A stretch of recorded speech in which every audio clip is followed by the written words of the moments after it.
नमस्कार, जय हिंद। स्वागत है आप सभी लोगों का रंजन एजुकेयर के हमारे इस चैनल पर। मैं छोटे लाल आपकी सेवा में।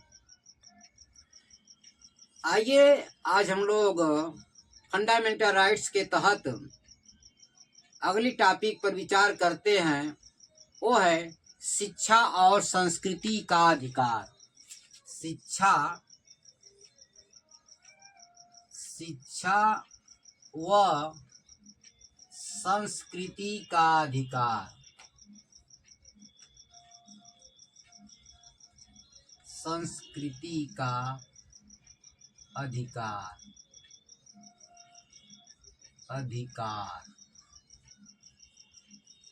तो यह जो है अनुच्छेद 29 और 30 में वर्णित है। अनुच्छेद 29 और 30 में यह मूल अधिकार जो है माइनॉरिटी के संदर्भ में है, अल्पसंख्यकों के संदर्भ में है। तो आइए 29 और 30 पर को विचार करते हैं, देखते हैं उसको।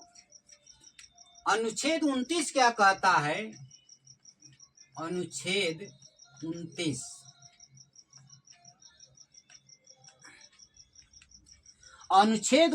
के तहत जो अल्पसंख्यक हैं वो अपनी भाषा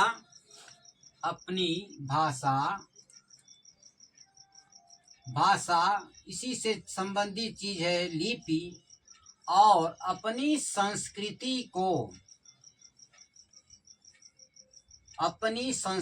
को अपनी कल्चर को बनाए रखने के लिए, उसे बनाए रखने के लिए पूरी तरह से स्वतंत्र हैं। उन्हें यह अधिकार संविधान के द्वारा दिया जाता है।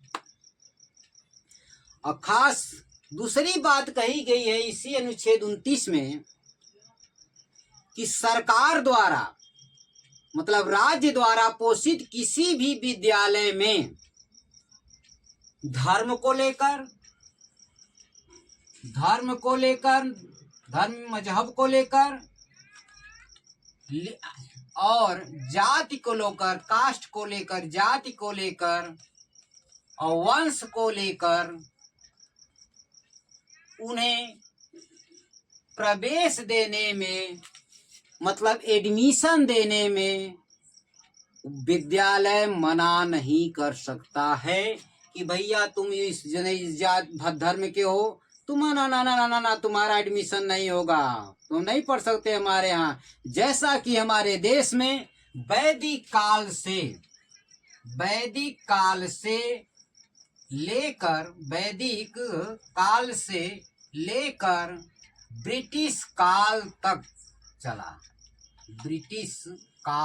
चला कि निम्न जातियों को पढ़ने का अधिकार नहीं दिया गया, नहीं था। तो इसी मतलब ये कुल मिलाकर ये कहना है कि धर्म के आधार पर, जाति के आधार पर, वंश के आधार पर राज्य द्वारा पोषित किसी भी विद्यालय में इस आधारों पर जो है बच्चे को प्रवेश देने से रोका नहीं जा सकता, मना नहीं किया जा सकता। अनुच्छेद 30 देखते हैं। अनुच्छेद 30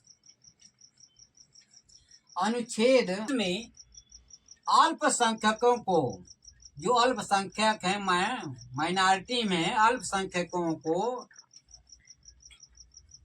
अपनी शिक्षण संस्था, मतलब भैया स्कूल विद्यालय खोलने का, ठीक, और उसके मैनेजमेंट का, प्रबंधन का अधिकार है। जो अल्पसंख्यक वर्ग है भाषा या धर्म के आधार पर अपनी शिक्षण संस्थाएं, अपने विद्यालय खोल सकता है। और राज्य जो है धर्म के आधार पर या भाषा के आधार पर उन्हें जो है सहयोग देने से, उन्हें सहयोग देने से इनकार नहीं कर सकता कि नहीं नहीं नहीं, तुम तो उस धर्म के हो, तुम्हारी दूसरी अदर लैंग्वेज है। इस आधार पर इनकार नहीं किया जा सकता। मतलब ये है कि जैसे कोई बंगाल का बिहार में है, अब बिहार के कुछ लोग बंगाल में हैं, तो जो यहाँ बंगाली हैं बिहार में, वो चाहे तो अपने भाषा से संबंधित शिक्षण संस्था खोल सकते हैं। तो ऐसी स्थिति सरकार यह नहीं कहेगी कि नहीं तो यहाँ तो ये भाषा चलती नहीं है बंगाली, और जो है कि हम इस पर कोई पोषित नहीं करेंगे, हम कोई जो है सुविधा नहीं देंगे। ऐसा नहीं हो सकता। मतलब दोनों को अधिकार है, और जो है धर्म के आधार पर या भाषा के आधार पर ये नहीं कहा जा सकता कि नहीं हम उसे जो है कोई सुविधा नहीं देंगे। राज्य को सुविधा देना होगा, ऐसा कॉन्स्टिट्यूशन में व्यवस्था की गई है, ताकि उन्हें भी जो माइनर हैं उस एरिया में, उन्हें भी अपना धर्म हो, अपना लैंग्वेज, अपनी भाषा को बढ़ाने का पूरा पूरा अवसर मिल सके।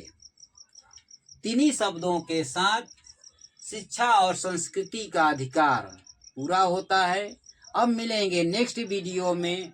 हाँ, आप लोगों से एक रिक्वेस्ट है कि यदि वीडियो पसंद आ रही हो तो कृपया आप लोग चैनल को लाइक और सब्सक्राइब करें। धन्यवाद।